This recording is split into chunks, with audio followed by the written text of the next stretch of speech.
RBI ने small finance banks पर जारी किया नया सर्कुलर। ब्रोकरेज फर्मों से जाने सेक्टर पर कैसा होगा असर। बाजार में स्मॉल फाइनेंस बैंक्स पर नजरें बनी हैं। इसकी वजह यह है कि आरबीआई ने स्मॉल फाइनेंस बैंक्स पर नया सर्कुलर जारी किया है। इस सर्कुलर से FY 16 से SFB को राहत मिलेगी। नए सर्कुलर के तहत प्रायोरिटी सेक्टर लैंडिंग की जरूरत 75% से घटकर 60% होगी। आरबीआई ने FIAC 26 से प्रायोरिटी सेक्टर लैंडिंग से जुड़े नियम आसान किए हैं। स्मॉल फाइनेंस बैंक्स पर आज बाजार की नजरें बनी हैं। आरबीआई ने स्मॉल फाइनेंस बैंक्स पर नया सर्कुलर जारी किया है। FY 16 से SFB को राहत मिलेगी। नए सर्कुलर के तहत प्राइमरी सेक्टर लैंडिंग की जरूरत 75% से घटकर 60% होगी।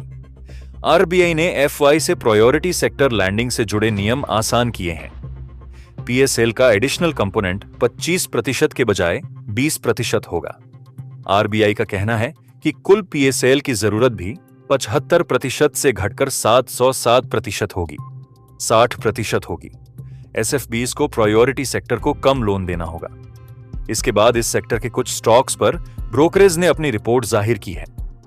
मॉर्गन स्टैनली ने स्मॉल फाइनेंस बैंक्स SFBs पर राय देते हुए कहा कि आरबीआई के नए सर्कुलर से SFBs को राहत मिली है। आरबीआई ने FY 26 से प्रायोरिटी सेक्टर लैंडिंग PSL से जुड़े नियम आसान कर दिए हैं। उनका कहना है कि PSL का एडिशनल कंपोनेंट 25% के बजाय 20% होगा। कुल PSL की जरूरत भी 75% से घटकर 60% होगी। ब्रोकरेज का कहना है कि आरबीआई के नए नियमों का मतलब है कि SFB को प्रायोरिटी सेक्टर को कम लोन देना होगा।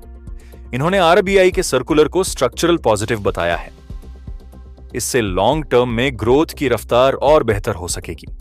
सिटी ऑन SFBs, वहीं दूसरे ब्रोकरेज फर्म सिटी ने स्मॉल फाइनेंस बैंक्स राय देते हुए कहा कि आरबीआई के नए सर्कुलर से SFBs को राहत मिली है।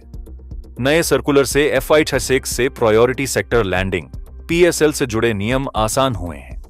सर्कुलर के मुताबिक PSL का एडिशनल कंपोनेंट 35% के बजाय 20% होगा। PSL टारगेट हासिल करने के लिए MFIs को ज्यादा लोन दिया जाता था। SFBs नॉन PSL पोर्टफोलियो अब बढ़ा सकते हैं।